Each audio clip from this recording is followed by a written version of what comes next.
British Literature, Paper 3rd, MA Final. Long answer type question from Wasteland. Describe the themes on which the T.S. Eliot bases structure of Wasteland. जिस आधार पर T.S.. Elliott ने Westland की रचना की, उसके सारांश की व्याख्या कीजिए. Answer. Introduction. The Waste Land draws the picture of contemporary society of Europe. Waste Land Europe के समकालीन समाज का चित्रण करता है. On the evening of composition of Waste Land. Waste Land की रचना की संध्या पर Eliot has been reading Jessie Weston's book. T S. Eliot Jessie वैटसन की पुस्तक फ्रॉम रिचुअल टू रोमांस और जेम्स फ्रेजर की प्रसिद्ध पुस्तक द गोल्डन बाउ का अध्ययन कर रहे थे. The poet himself confessed. कवि स्वयं स्वीकार करता है that he was deeply influenced, कि वो मुख्य रूप से प्रभावित थे बाय दीज बुक्स, इन पुस्तकों के द्वारा. साइड बाय साइड, और उसी तरह द एंशियंट एंड प्रिमिटिव माइथ्स, प्राचीन काल की कल्पना कथाओं पर, एंड लीजेंड्स, और वहाँ के धार्मिक ग्रंथों पर, which from the mythical background, जो कि पौराणिक भूमिकाओं से, टू द पोएम, कविता का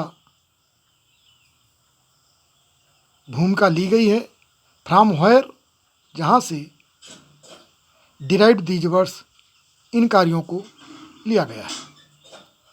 कवि खुद स्वीकार करता है कि वो मुख्य रूप से इन पुस्तकों से और उसी तरह से प्राचीन कल्पना कथाओं से, धार्मिक पुराणों से प्रभावित थे, जहाँ से इस कार्य की भूमिकाओं को लिया गया है. T S. Eliot and the Grail legend. T S. Eliot और ग्रेल साहित्य. ग्रेल एक प्याला था जिसमें कि ईसा मसीह ने खुद अपने अंतिम समय पर जिसके माध्यम से पान किया था. Miss Watson's book. Miss Watson की पुस्तक supplied Eliot with the legend of Fisher king. उसने एलियट को फिशर किंग की शास्त्रीय कहानियों को बताया. इट इज सेड, कहा जाता है, दैट द फिशर किंग, की Fisher King with his knights, अपने सामंतों के साथ, pass through an abode of nuns, वह सन्यासिनियों के घरों से होकर गुजरते हैं, उनके निवास स्थान से होकर गुजरते हैं. ही अलॉन्ग विद हिज नाइट्स, अपने सामंतों के साथ, रेप्ड देम, उनका रेप करते हैं. On account of molesting the chastity of nuns, सन्यासिनियों की पवित्रता को भंग करने के कारण, दुराचार से सन्यासिनियों की पवित्रता को दुराचार से भंग करने के कारण, the Fisher King and he knights, और उनके सामंत, बिकम इम्पोर्टेंट, वो नपुंसक हो जाते हैं. एंड द कंट्री, और वह देश, which of the Fisher King ruled, जिसका कि शासन फिशर किंग के द्वारा किया जाता है, आल्सो बिकेम इम्पोर्टेंट, वो भी अनुपजाऊ हो जाती है. द कंट्री लॉस्ट फर्टिलिटी, वह देश अपनी उत्पादकता को खो देता है. From the Golden Bough, Golden Bough से Eliot came to know, Eliot को जानकारी होती है, दैट ऑल प्रिमिटिव नेचर, की संपूर्ण प्राचीन पौराणिक कथाएं, allow to a common pattern, वह एक सामान्य तौर तरीकों का अनुसरण करती हैं. डेथ, रिबर्थ एंड डेथ, मृत्यु, जन्म और मृत्यु. द वेस्ट लैंड is a record of society. वेस्ट लैंड ऐसे समाज का रिकॉर्ड है. अंडर एक्यूट डिजनरेशन, जो कि तीक्ष्ण अवनत के अंतर्गत है.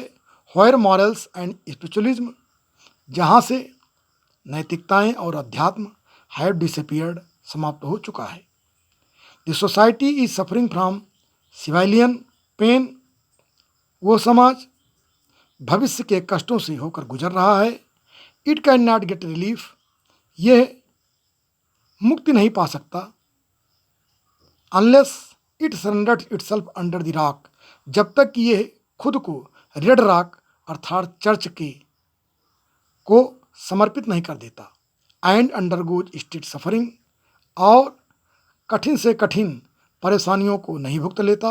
एंड पिनांस, और जब तक वो सख्त तपस्या नहीं करता तब तक वो अपने पापों से मुक्त नहीं हो सकता। The Waste Land has been divided into 5 sections, Waste Land 5 भागों में बांटा गया है। विच आर फॉलोज, जो निम्न है। The burial of dead, number 2 the game of chess, number 3 the fire sermon, number 4 death by water, number 5 what the thunder said. Burial of dead, मृतकों का दफन। गेम ऑफ चेस, शतरंज का खेल। Fire Sarman, अग्नि उपदेश। डेथ बाई वाटर, जल के द्वारा मृत्यु। व्हाट द थंडर शेड, और थंडर ने, उस गड़गड़ाहट की आवाज़ ने क्या कहा। Detailed synopsis of the poem, कविता का विस्तृत सारांश। The burial of the dead,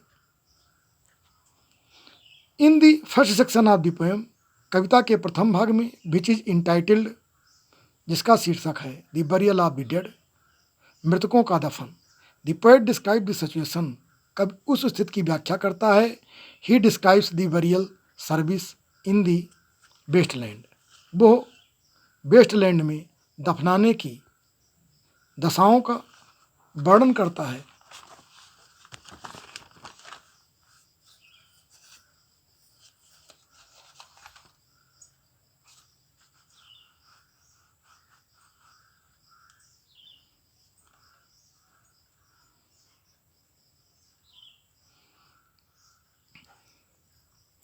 churches of England, England के चर्च में, इंग्लैंड के चर्च में दफनाने की सेवाओं का वर्णन करता है। With the help of Tiresias, Tiresias की मदद से।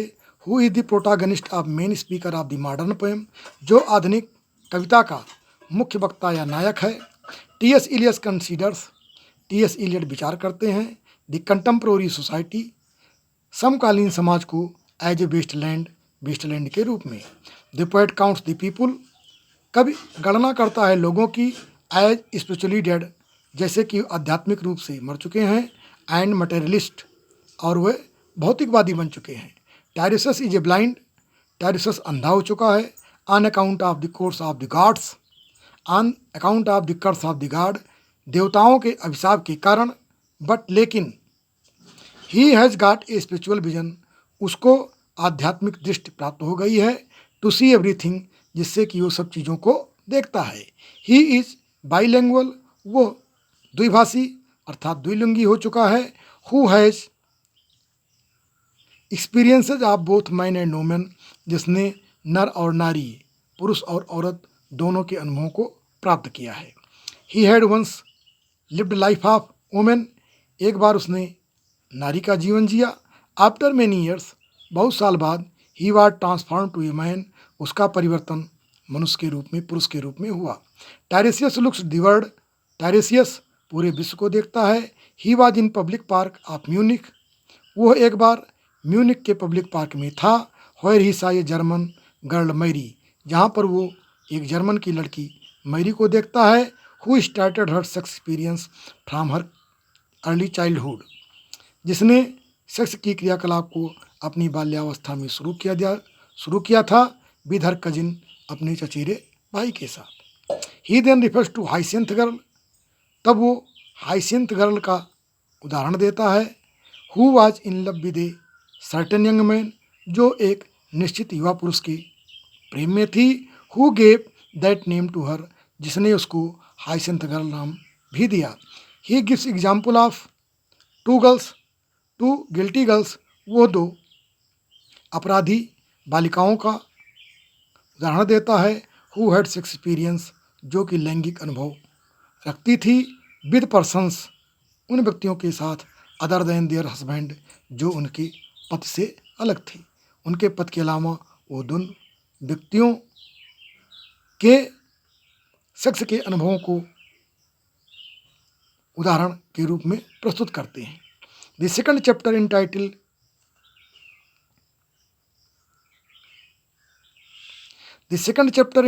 द गेम ऑफ चेस, दूसरा वेस्टलैंड का भाग जिसका शीर्षक शतरंज का खेल है, refers to Antony and Cleopatra, जो एंटोनी और क्लियोपेट्रा से संदर्भित है। T S. Eliot refers to the past, यहाँ पर टी.एस. इलियट प्राचीन को संदर्भित करते हैं। He compares between the past and present, वो वर्तमान और भूत की तुलना करते हैं। He presents the picture of brothel, वो एक वैश्यालय का चित्र प्रस्तुत करते हैं। द होम ऑफ प्रस्टिट्यूट, जो वैश्याओं का घर है। Which is more finally decorated, जो कि दैन ए पैलेसियल हॉल, जो एक महल की अपेक्षा अच्छी तरह से सुंदरता से सजाया गया है। इन द हाल में द पिक्चर ऑफ फिलोमेल स्क्रेप्ड, फिलोमेल नाम का एक चित्र उकेरा गया है। It relates the story of rape, ये उसके रेप की कहानी को बयां करता है। हर टंग बीन कट, उसकी जीभ काट ली गई है। And her conversion into Nightingale, और उसका बुलबुल के रूप में रूपांतरण हो गया है। इट रिमाइंड्स, ये याद दिलाता है readers of people of the past, लोगों को प्राचीन काल की कथाओं के बारे में, ये पाठकों को प्राचीन काल की कथाओं के बारे में याद दिलाता है। He supports his idea of chastity, वो उनकी पवित्रता के विचारों को सपोर्ट करते हैं। Throw a poetic line from Goldsmith की एक कवित्व की पंक्ति से। इन ओल्डन टाइम्स, प्राचीन समय में, when lovely women stooped to folly, जब कोई सुंदर महिला मूर्खता के लिए तैयार हो जाती थी, मूर्खता के लिए झुक जाती थी। They used to kill themselves, वो खुद को मार देती थी। अर्थात प्राचीन काल में यदि कोई सुंदर महिला मूर्खतापूर्ण कार्य कर देती थी, अर्थात अपनी पवित्रता खो देती थी, तो वो खुद को मार दिया करती थी। इन द मॉडर्न टाइम्स, आधुनिक समय में, ladies do not mind the loss of their physical purity, महिलाएं अपनी शारीरिक शुद्धता के बारे में ध्यान नहीं देती हैं। The house is visited by a lover, उनका घर एक प्रेमी के द्वारा देखा जाता है। Who is surprise to find his lady engage in adultery, जो कि अपनी महिला को व्यभिचार में लिप्त पाती है। He is unable to speaking anything, वो कुछ भी कहने में असमर्थ है, बिकॉज क्योंकि he is badly surprise at his ladies behaviour, वो अपनी महिला के अजनबी व्यवहार पर आश्चर्यचकित है। Sound of foot steps are heard, पदचापों की आवाज़ सुनाई पड़ती है। अनदर लवर कम्स, दूसरा प्रेमी आता है। फ्रॉम हुम, जिसके लिए। The lady has been waiting so far, वो महिला लंबे समय से इंतजार कर रही है। The scene then turns to a public pub, और तब यह दृश्य एक पब्लिक पब की तरफ परिवर्तित होता है। Lil's husband Albert is about to come, जहाँ पर लिल का पति अल्बर्ट आने वाला है। लिल हैज़ अंडरगॉन एबॉर्शन, और लिल का गर्भपात हो चुका है। लिल मस्ट प्रिपेयर हर सेल्फ, लिल को खुद तैयार होना चाहिए। And try to be look handsome, और खुद को सुंदर दिखने का प्रयास करना चाहिए। अदरवाइज, अन्यथा, her husband will go to some other women, उसका पद किसी अन्य महिला से आसक्त हो जाएगा। दिस मीन्स, इसका मतलब, that there is no sanctity of marriage in the modern Waste Land, modern Waste Land में विवाह जैसे बंधन की पवित्रता नहीं है। इसका कहने का अर्थ है कि आधुनिक संसार में, आधुनिक वेस्टलैंड में विवाह जैसे बंधन में पवित्रता नाम की चीज़ नहीं रह गई है। The third section of the poem, कविता का तीसरा भाग, इंटाइटल्ड फायर सरमन, जो फायर सरमन से शीर्षित है। Is taken from the sermon of Lord Buddha, जो लॉर्ड बुद्धा के उपदेश से लिया गया है। The word is shown burning in the lust, यहाँ पर पूरे विश्व को लस्ट में, कामुकता में जलता हुआ दिखाया गया है। There are other evils also, वहाँ पर अन्य बुराइयाँ भी हैं, which have involved the world, जिन्होंने पूरे संसार को घेर रखा है। इन दिस सेक्शन, इस भाग में, Tiresias is looking to the river Thames, Tiresias river Thames की तरफ, थेम्स नदी की तरफ देख रहा है। ड्यूरिंग अंटम, पतझड़ के बीच में। इस समय टायरेसियस थेम्स नदी को पतझड़ के समय देखता है। ड्यूरिंग समर, गर्मी के दिनों में, द बैंक ऑफ रिवर, नदियों का किनारा, was visited by young girls of disrepute, असम्मानित युवा लड़कियों के द्वारा देखा जाता था। Young lusty sons of business merchants, युवा कामुक व्यापारियों के बेटे, केम हियर, यहाँ आते थे, for warming up their bodies, अपनी शरीर को गर्म करने के लिए। They do not come now, अब वो यहाँ नहीं आते हैं। टायरेसियस में टू से, टायरेसियस के कहने का अर्थ है that love has been commercialized, कि प्यार का भी मौद्रीकरण कर दिया गया है। इट इज़ मर्सनरी, आज यह प्यार किराए की चीज़ हो चुकी है। It has no permanent relation, आज प्यार में परमानेंट रिलेशन नहीं है, निश्चित संबंध, अस्थाई संबंध नहीं रह गया है।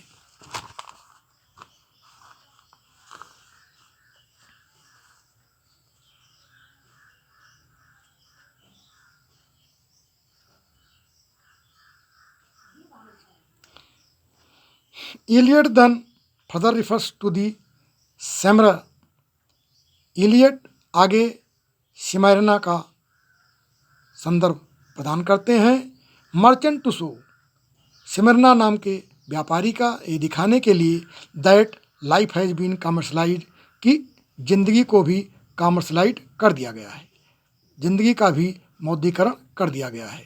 टायरेसियस रिफर्स, टायरेसियस संदर्भ देता है दी होटल्स, उन होटलों का भी चीज़ें, प्लेस ऑफ होमोसेक्सुअलिटी, जो कि समलैंगिकता के स्थान बन चुके हैं। दिस मीन्स, इसका मतलब, that people have submitted themselves to unnatural and animal like mechanical copulation, लोगों ने खुद को पशुवत और अप्राकृतिक यांत्रिक कापुलेशन, संभोग में जोड़ दिया है। Eliot then refers to a young man, carbuncular, तब इलियट्स एक युवा व्यक्ति कार्बंकुलर का उदाहरण देते हैं। Who comes to meet the typist, जो कि एक टाइपिस्ट गर्ल से मिलने आता है।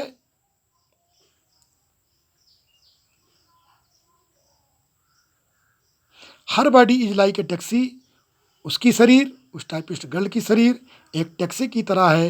Which carries passenger of different kinds, जो भिन्न भिन्न तरह के यात्रियों को ले जाती है। The poet picturises the poor life of working women, यहाँ पर कवि एक गरीब कार्यकारी महिला का चित्र प्रस्तुत करता है। Her lover performed the sexual act, उसका प्रेमी उसके साथ लैंगिक क्रिया करता है।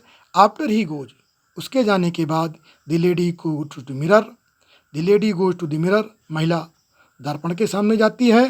She sets herself her hair, वो अपने बालों को सही करती है। स्टार्ट्स द ग्रामोफोन, ग्रामोफोन पर बात करना शुरू करती है। एंड फील्स, और महसूस करती है, that nothing has happened with her, कि उसके साथ कुछ घटित नहीं हुआ है। Eliot then gives the picture of three daughters of river Thames, Eliot तब थेम्स नदी की 3 पुत्रियों के चित्र को उकेरता है। हु हैज़ बीन रेप्ड, जिनका कि रेप किया जा चुका है। They and their people could not resent, वह और उनके लोग उनसे क्रोध नहीं करते हैं, उस रेपिस्ट व्यक्ति से क्रोध नहीं करते हैं। The 4th chapter is entitled death by water, 4था अध्याय डेथ बाई वाटर से शीर्षित है। Is the traditional symbol of purification and digestion, जो कि जल शुद्धिकरण और पुनर्उत्पत्ति का एक पारंपरिक प्रतीक है। इन द मॉडर्न वर्ल्ड, आधुनिक संसार में, it is source of destruction, ये विनाश का स्रोत है। सिविलाइजेशन हैज़ बीन कमर्शलाइज्ड, सभ्यता का मौद्रीकरण कर दिया गया है। And life has become sordid, और जीवन तुच्छ हो चुका है। There is a complete rejection of religion, आज के जीवन में धर्म का पूर्ण रिजेक्शन है। एंड स्पिरिचुअलिज्म, और अध्यात्म का विच is the source of all suffering, जो हर परेशानियों का स्रोत है। फाइनल चैप्टर इज इंटाइटल्ड, और अंतिम भाग शीर्षित है व्हाट द थंडर सेड, आवाज ने क्या कहा। The chapter opens with the account of arrest of Christ by his enemies. ये अध्याय ईसा मसीह के अरेस्ट के कारण शुरू होता है, जिसको कि उनके शत्रुओं ने किया है। Christ underwent acute suffering, Isa Masih एक तीव्र परेशानियों के अंतर्गत थे। In the palace of Roman governor pilot, Roman governor pilot के महल में। ड्यूरिंग हिज ट्रायल, अपने परीक्षण के दौरान। And also in the prison, और जेल में भी उनको महान यातनाएं दी गई। इट वाज रिमोर्ड, ये अफवाह उड़ाई गई that Christ would be released, ईसा मसीह को छोड़ दिया जाएगा। His followers went to see him, उनके अनुयायी उनसे मिलने गए। बट ही वाज क्रूसिफाइड, लेकिन उनको क्रूसिफाइड कर दिया गया था, उनको कील से ठोंक दिया गया था, कील में उनको ठोंक दिया गया था, अर्थात उनकी हत्या कर दी गई थी। Eliot then describe the journey of Sir Percival और पर्सिफल। इलियट तब सर पर्सिफल या पर्सिवल की यात्रा का वर्णन करते हैं। Who went in search of holy grail, जो कि हॉली ग्रेल की खोज में जाता है। There is to the chapel perilous, वह चैपल पर्लियस के पास पहुंचते हैं to find the last grail को खोजने के लिए। दे बियर टॉर्चर्ड, वहाँ पर उनको यातनाएं दी जाती हैं। बट एट लास्ट, लेकिन अंत में दे गॉट सक्सेस, उनको सफलता मिलती है। The questers could get the grail, और क्वेस्टर्स खोज करने वाले लोगों को ग्रेल मिल जाती है। And the curse of Fisher King was over, और फिशर किंग का अभिशाप समाप्त हो जाता है। Eliot refers to another story from Upanishad, Eliot फिर उपनिषद से दूसरी कहानी का संदर्भ देते हैं। That clouds come over Himalayas, कि बादल हिमालय के ऊपर से गुजरते हैं। And passed away without rain, और बिना वर्षा किए हुए गुजर जाते हैं। The Prajapati prayed the divine और गॉड, प्रजापति देवता या उस ईश्वरीय शब्द की प्रार्थना करता है। He spoke to them in thunder, वह गड़गड़ाहट के रूप में कहते हैं दा दा दा, विच मीन्स, जिसका मतलब Datta, which means to give, जिसका मतलब है देना। दयाध्वम, विच मीन्स, जिसका मतलब सिंपैथाइज, सहानुभूति प्रदान करना। एंड दाम्यता, विच मीन्स सेल्फ कंट्रोल, और जिसका अर्थ है आत्मनियंत्रण। The rain return and famine was over, इस पर बरसात वापस आती है और अकाल समाप्त हो जाता है।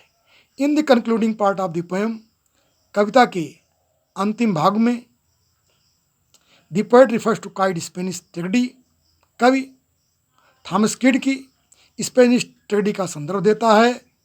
दैट द हीरो, की उसका नायक Hieronymo, who promise to remain chaste, जिसने खुद को पवित्र रखने का वादा किया था। हैड गॉन मैड अगेन, वो पुनः दोबारा पागल हो चुकी है। He wants to enjoy the pleasure of the world again, वो पुनः संसार के आनंदों का सुख लेना चाहती है। Eliot like a real Christian, इलियट एक वास्तविक ईसाई की तरह एडवाइजर द रियल पीपुल, वास्तविक लोगों को सलाह देते हैं। टू अंडरटेक सफरिंग, कि अपनी परेशानियों को सहें। Which is the only means to purify और पर्सनालिटी, जो खुद अपने व्यक्तित्व को शुद्ध करने का एक मात्र साधन है। And get rid of sin, और पाप से मुक्ति का। एक वास्तविक ईसाई की तरह टी.एस. इलियट सलाह देते हैं कि मनुष्यों को अपने कष्टों को सहना चाहिए, जो कि आत्मशुद्धि, आत्म व्यक्तित्व को शुद्ध करने का और पाप से मुक्ति का एकमात्र साधन है। धन्यवाद। वीडियो को कृपया लाइक, शेयर और सब्सक्राइब अवश्य करें, जिससे कि अन्य आवश्यक बच्चों को लाभ मिल सके। ऐसे वीडियो परीक्षा से संबंधित प्रश्नों को हल करने के लिए तथा ऐसे उदाहरणों को, ऐसे क्वेश्चनों को सॉल्व करने के लिए कृपया चैनल को लाइक, सब्सक्राइब और शेयर अवश्य करें। वीडियो देखने के लिए धन्यवाद।